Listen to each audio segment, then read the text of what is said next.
If you're of a certain age, chances are the TV advert of a group of Australians overloading their truck with beer sticks in your memory. Jeff the car dealer was a fellow it was almost impossible to dislike. Slightly rotund, he nevertheless was a ball of energy. Conversations always seemed snatched. There was a constantly ringing phone, queue of blokes, and vehicles scattered everywhere when you called at his garage. The establishment, located at the rear of the high street in the small town I grew up on the edge of. My first encounters with Jeff were as a small child. As well as the backstreet garage, he and his wife also ran the car accessories store in the parade of shops. This included selling parts for push bikes too.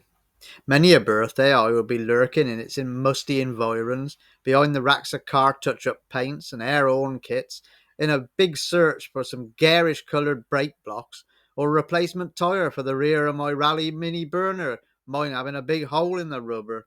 A car sales pitch, also part of his empire. Later on, at times we would have deals on various too good to scrap motors I had come across on my travels. Like most clearance jobs, the one in 1997 that Jeff had me penciled in for came about by pure chance.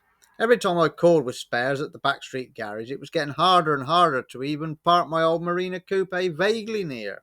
So cluttered with dead cars and piles of junk was the forecourt. The catalyst came when the River Severn flooded. Jeff came to visit me out of the blue. A shrewd man, he wasn't just going to give me several loads of valuable metal, but nor was he naive enough to imagine I would pay him a fortune for it either. In the end, the deal was a profit share. I paid the fuel and provided the transport, whilst his boys loaded the lorry and we split the money. Unlike Tony round the corner, I knew Jeff would stick to his word. With my mother following in her Ford Sierra Sapphire, I dropped the Bedford TK off just on the edge of the premises, telling Carl, Jeff's MOT tester, whom we all knew as Chili, to ring me when it was ready. I can't overstate how nip and tuck it was even getting the 8 foot wide Bedford lorry around the rear of the shops and onto the garage yard at a right angle off of the back lane. Much shunting was needed, and no vehicles needed to be parked in the way, else it would have been impossible. The first load came out okay, mostly exhaust pipes and body parts, that on the scrapyard weighbridge barely hit 2 tons of light iron. I dropped the TK back down there for another load. When I arrived back to collect my truck, the afternoon winter light was fading.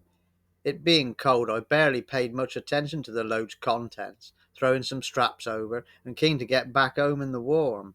Starting the Bedford's forepot up and edging forward, I almost drove straight through the back wall of the Muggery Boozer, the steering wheel not budging as I attempted to swing round into the tight back lane. What was the issue here? I shunted backwards and tried again. The steering moved a little, but by then the veins on my neck were out like electrical cables. I jumped down from the cab, loosened the strap nearest the headboard, and shifted a couple of rusted out Capri bonnets.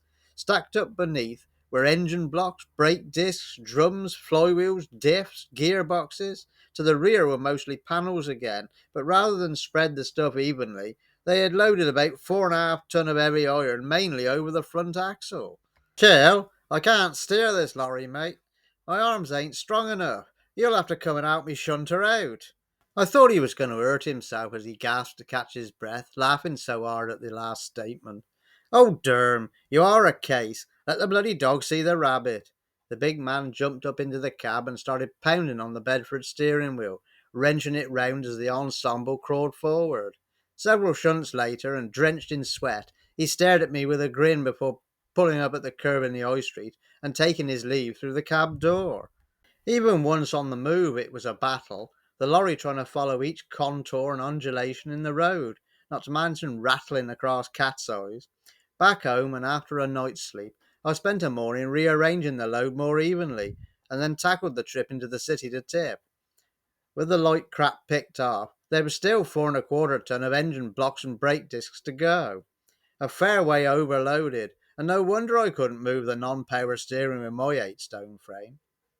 Chill, Jeff, and half the garage took great delight in reminding me of this incident at every given chance for years to come. Hello there! Thank you for watching my video. If you've enjoyed this one, I'd like to see a few more, then please like, share and subscribe. Build the channel up, it's much appreciated. All the best to you. Please take care.